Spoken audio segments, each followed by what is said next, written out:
साई राम भक्तों, आप सभी को मेरी ओर से ओम साई राम और सादर नमस्कार साईं गंगा सेवा समिति को मेरी तरफ से। मैं शिप्रा शर्मा, दिल्ली एनसीआर से।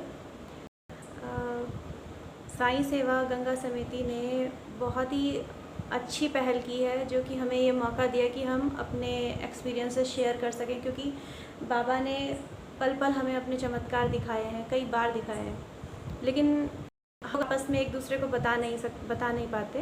बट आज ये मौका मिला है कि हम अपने एक्सपीरियंसेस शेयर कर पाएँ।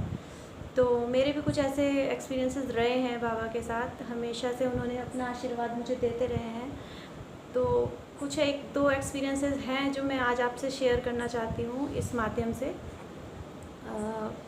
ये बात है सन 2013 की, जब मैंने अपना करियर स्टार्ट किया था और जब मैंने बिज़नेस की पहल की थी।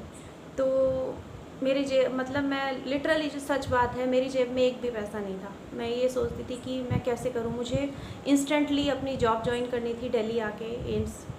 तो मेरी जेब में एक भी पैसा नहीं था।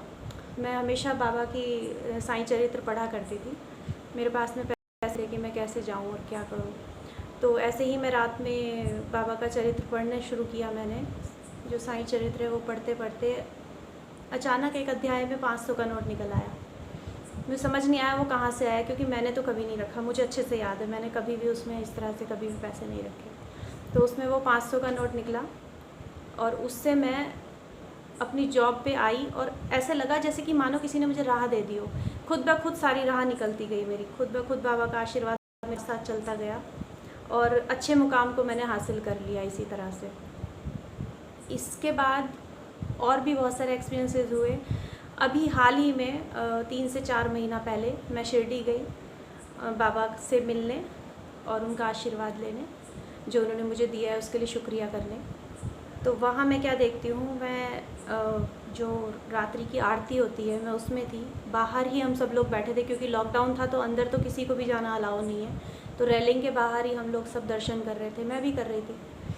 तो पता नहीं कैसे मैं अचानक मेरी आंखों से आंसू गिरने लगे। मुझे ऐसा लगा कि जैसे बाबा मेरे बिल्कुल करीब हैं, बहुत करीब हैं। और मैं रोते रोते रोते मैं उनसे बोलने लगी कि आगे की राह दिखाओ, अभी मुझे और आगे क्या करना है, मुझे वो दिखाओ। मैं उनसे बातें करने लगी। उनकी सामने ही मूर्त थी, मैं उनसे बातें करने लगी। थोड़ी देर में मैं क्या देखती हूँ कि अचानक बाबा सफ़ेद चोले में, अपने जो उनका वस्त्र होता है वही सफ़ेद चोले में, वो मेरे सामने आ गए अचानक से और आशीर्वाद देने लगे।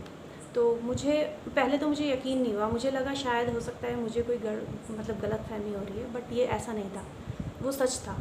मैंने सच में उनको देखा और दूर दूर तक वहाँ पर कोई नहीं था, क्योंकि किसी को जाना अलाउ ही नहीं था उस जगह पे, लॉक था वहाँ पे सारा कुछ। लेकिन बाबा, वो मेरा आप समझिए कि वो अद्भुत था वो चमत्कार जो मैंने उनका साक्षात्कार किया। और मैं चाहती हूँ सभी को बाबा ऐसे अपने दर्शन दे, सब पे अपना आशीर्वाद बनाए रखें, सभी को ऐसे खुश रखें और सबको भी ऐसे चमत्कार देखने मिले होंगे। कई बार आपके साथ भी ऐसे हुए होंगे। तो आप सबसे भी विनती है कि आप अपने अपने एक्सपीरियंसेस शेयर कीजिए साईं गंगा सेवा समिति में। हम सभी उनके बहुत शुक्रगुजार हैं और बाबा का आशीर्वाद हम पे सदा बने रहे। और दूसरी बात कि साईं गंगा सेवा समिति ने जो ये पहल की है ना, इनको आशीर्वाद दें बाबा कि ये आगे जाके और कुछ बड़ा मुकाम हासिल। ओम साई राम।